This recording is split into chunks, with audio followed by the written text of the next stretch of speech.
వరద ముంపులకి శాశ్వత పరిష్కారాలు అనేటటువంటిది నామమాత్రమే ఉంటుంది. ఇప్పుడు నిన్న అక్కడ రిటైనింగ్ వాల్ కృష్ణానదికి కట్టారు, కృష్ణలంకలో మ్యాక్సిమం కంట్రోల్ చేసింది. కానీ చిట్ట చివరి దగ్గరికి వచ్చేటప్పటికి కొంత ఎదురు ఎగదాన్ని డ్రైన్లలోకి, అట్లాంటి సమస్యలు ఉంటుంటాయి. కాబట్టి శాశ్వత పరిష్కారం అనేటటువంటిది మాటలకి పరిమితం అవుతుంటుంది. శాశ్వత పరిష్కారం అంటే ఆ ప్రాంతం, ఇప్పుడు ఫర్ ఎగ్జాంపుల్ ఏదైతే బుడమేరు వాటర్ పరివాహక ప్రాంతం అంటే దాదాపుగా 100 కిలోమీటర్లు లెక్కేయాలి. మైలవరం నుంచి విజయవాడకి లెక్కేసుకోవడానికే దగ్గరగా 35 కిలోమీటర్లు 40 కిలోమీటర్లు ఉంది. అక్కడి నుంచి కొల్లేరు దగ్గర కంటే ఇంకొక 60-70 కిలోమీటర్లు ఉంటుంది. మొత్తం 100 కిలోమీటర్ల రూట్లో అసలు మనిషి లేకుండా, లేకపోతే ఇళ్ళు లేకుండా, స్థలాలు లేకుండా, పొలాలు లేకుండా, చేపల చెరువులు లేకుండా ఉంచడం అసాధ్యమైనటువంటి పని.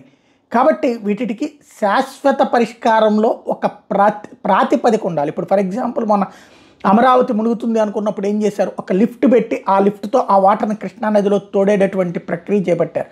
అందువల్లనే ఇది కృష్ణానది నీళ్లు కాదు, అవి కృష్ణానదిలోకి నీళ్ళని తోస్తారు. ఎక్కడి నుంచి వచ్చేటువంటిది కొండవీటి వాగు వాటర్తో మునుగుతూ ఉంటుంది. అమరావతి ప్రాంతాల్లో మునగనీయకుండా ఆ వాటర్ని ఎప్పటికప్పుడు తోడిపోస్తే 12 గంటల్లో అది క్లియర్ అవుతుంది. ఇదివరకు 3 రోజులు 4 రోజులు పట్టేది, ఇప్పుడు సులభంగా అయ్యేటటువంటి ప్రక్రియ.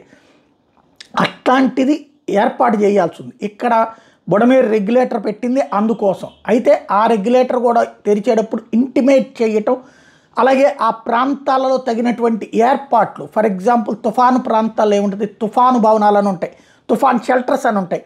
15-20 అంతస్తులు అంత ఎత్తు ఉంటుంది. ఇక్కడ నుంచి మనం ఆ తుఫాన్ వస్తుందనగానే వెళ్ళి జనాలందరూ ఆ పైన ఉండాలి. సేఫెస్ట్ అనమాట, ప్లస్ అంత స్ట్రాంగ్గా ఉంటుంది.